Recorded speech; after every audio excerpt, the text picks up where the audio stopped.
eu não vou nem conseguir... correndo é absurdo. Eu não vou conseguir te alcançar nessa, viu? Tua corrida vai ser um papaléguas, né? Papaléguas. Não é Henrique correndo. Cara, é falso. Eu não posso considerar o Gabriel. O Gabriel tem 100 jogos pelo Flamengo? Acho que não tem, né?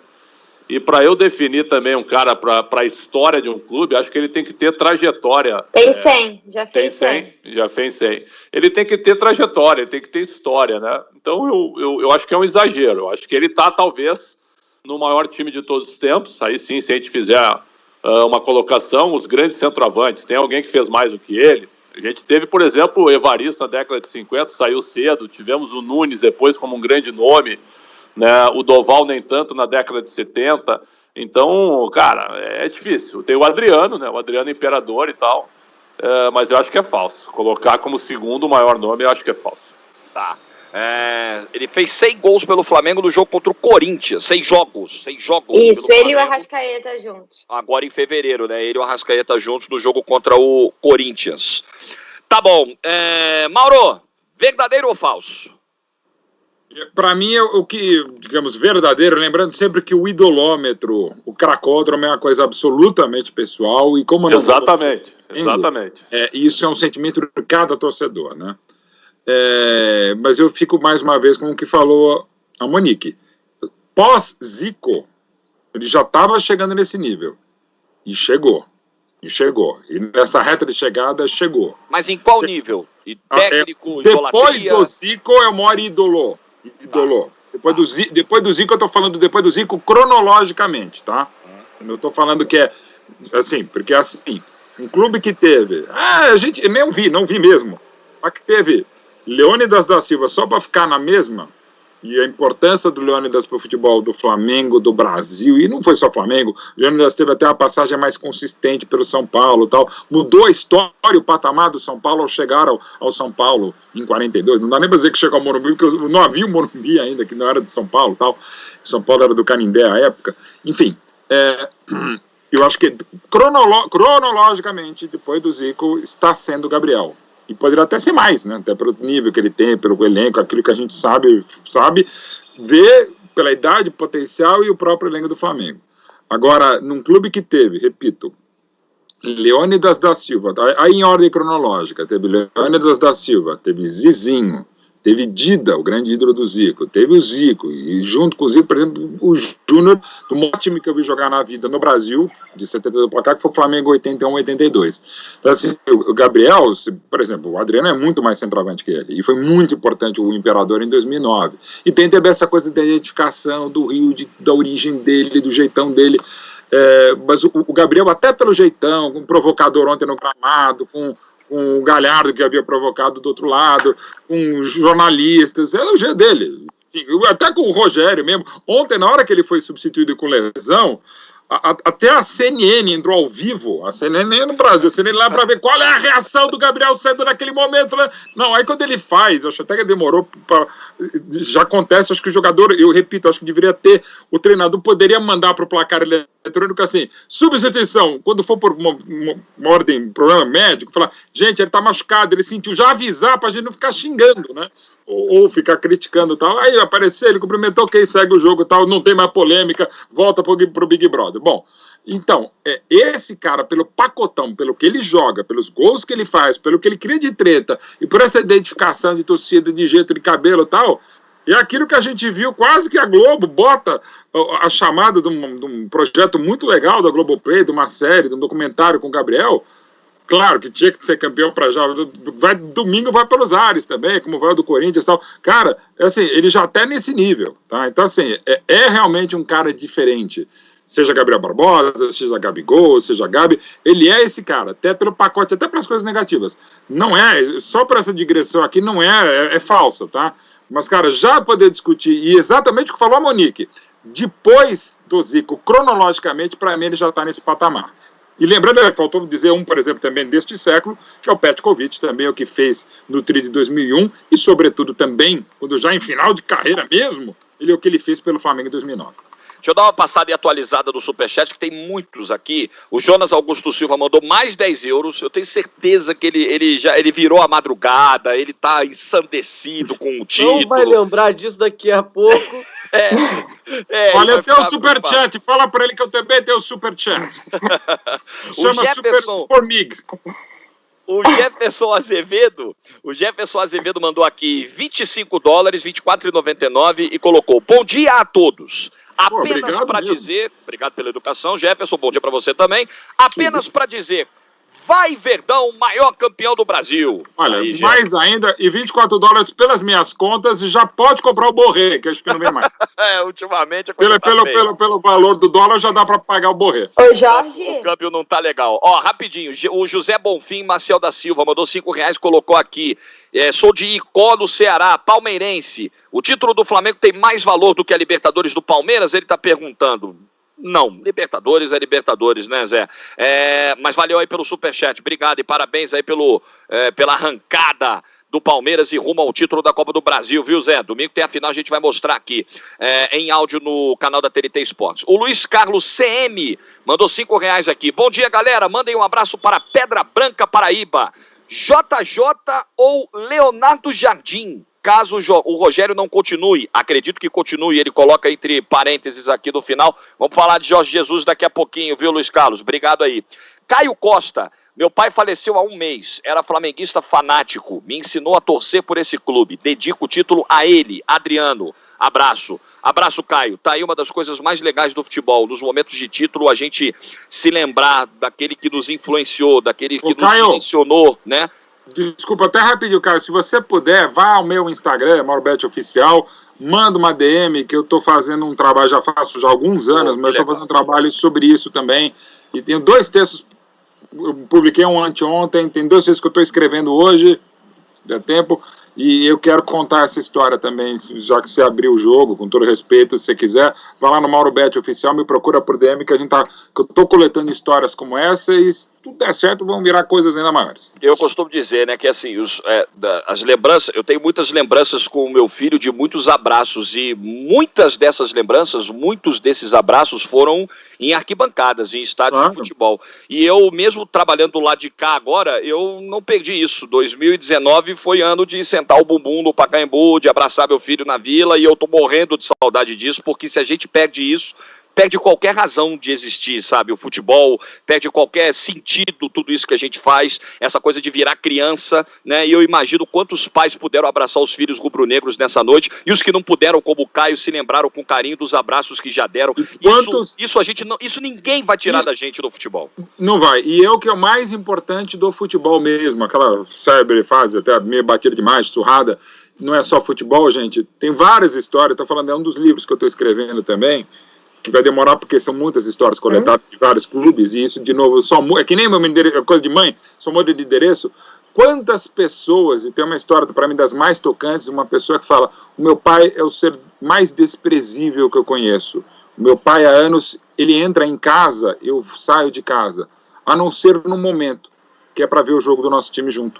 E a única coisa que eu louvo, não é nem o meu sangue, nem o meu DNA, é a origem que ele me deu para a gente torcer junto. A gente se detesta, e há anos a gente só fica junto na hora do jogo do nosso time, quando a gente não consegue se abraçar, mas a única hora que a gente se olha é quando o nosso time ganha. Então, assim, a importância do futebol,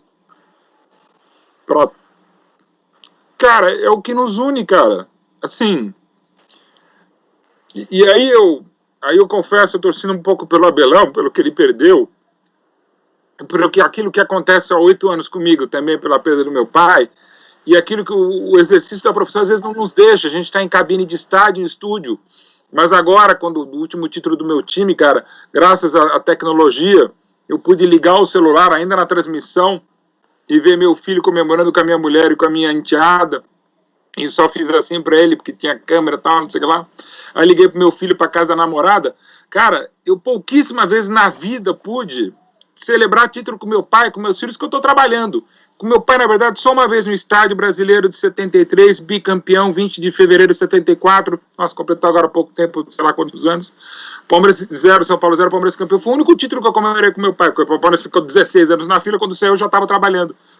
Mas, cara, é como se eu estivesse sempre comemorando. Com meus filhos, cara, nunca pude celebrar, pular em cima deles na hora do título, mas eles estavam no estádio, estavam me ouvindo pela rádio, pela televisão.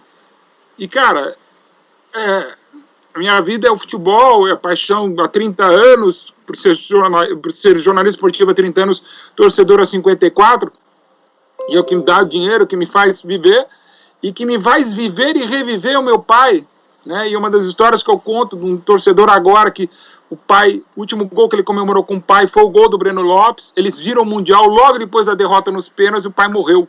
E ele falou, cara, o último gol foi do Palmeiras, Libertadores, que o coração dele aguentou. Mas eu acho que ele não aguentou não fazer gol. E, claro, ele morreu triste, porque o Palmeiras foi quarto colocado, mas o gol mais alegre que a gente viu foi do Palmeiras e Santos. A gente estava desde Palmeiras, uma goleada de 96 do Djalminha, em 96 em Londrina, eleição de Maringá, que foi a primeira vez que ele foi ao estádio. Todos os jogos eu fazia questão de ver com meu pai. Eu não via com amigos, não via com a namorada. Todos os jogos do Palmeiras eu via ou ouvia sentado no mesmo sofá para dar sorte. E a gente se identificou com isso, a gente até brigava por ser corneteiro, mas a gente só se entendia se xingando durante o jogo do Palmeiras. Isso vai pro Palmeiras, vai pro Flamengo, vai pro Inter. Então, cara, quando a gente vê as coisas que acontecem errado, dão errado no futebol, na vida e tal, é por isso que é muito importante. Algumas famílias se fazem ou só se identificam por conta dessa paixão. Feliz é aquele que conseguiu fazer o seu filho torcedor de um time. E quantas histórias maravilhosas que eu também quero contar em livro, de pessoas que torceram por outro time, mas que ao mesmo tempo, no enterro do pai, vestiram a camisa do time do pai, só porque era aquilo que os unia, embora também os desunisse. Então, nesse momento, quando você está reclamando da arbitragem, do VAR, do esquema, sei lá, lembre que é essa paixão que nos une, e nos une com um amor incondicional. O amor incondicional que eu tenho pelos meus pais, que eu tenho pelos meus filhos antes dele nascer, e que eu tenho pelo meu time. Lindo o teu depoimento, Mauro. Monique, a gente acabou indo por esse caminho, porque eu estava com o superchat atrasado e falamos de um tema tão bonito, delicado, e o Mauro quase foi às lágrimas. Vamos tentar retomar que você tinha chamado a gente ali, né? Não, eu ia trazer uma pitadinha para o nosso debate, né? Porque vocês falavam do Gabigol como um cara muito polêmico, que isso se enquadra nesse perfil que talvez traz essa idolatria dele para a torcida. E eu vi que tem muito palmeirense aí, né, ô Jorge, no nosso superchat. Muito palmeirense mandando mensagem falando da rivalidade na quantidade de títulos e falando também, né, sobre esse momento de temporada. E aí ontem, na saída, perguntaram ao Gabriel, né? A gente até esquece, mas vai ter aquela tal da Supercopa. E aí se enfrentam o campeão brasileiro e o campeão da Copa do Brasil, que vamos descobrir em breve quem será. E aí perguntaram ao Gabriel, quem você prefere enfrentar, Palmeiras ou Grêmio? É aquele jeito bem irreverente de Gabigol, ficou pensando e falou... acho que eles não querem enfrentar a gente. Então, só para trazer essa pitadinha, já que eu vi que tá cheio de palmeirense aí também. A galera pode comentar sobre isso. Bem lembrado. Aliás, tudo indica que seja em Brasília, novamente, dessa Supercopa, Flamengo e Palmeiras. Ou Flamengo e Grêmio, mês de abril. Então, duas rivalidades monstras. Nossa, duas rivalidades enormes, né? O Grêmio talvez não... Se o Grêmio ganhar a Copa do Brasil e jogar a Supercopa, talvez não tenha mais o Renato Gaúcho, mas enfim, vai ser um baita jogo. Seja qual for o vencedor da Copa do Brasil, nossa senhora. Certezas? Quero que você fale sobre Gabigol. Tô de olho no chat aqui também, além das mensagens do Superchat, do chat normal. Tem, por exemplo, aqui, ó, o Max Herbe mandou: Gabigol na frente de Pet, Adriano, Romário, entre outros, com direito à estátua? Ridículo, tá dizendo o Max. Então ele não concorda com a nossa afirmação aqui.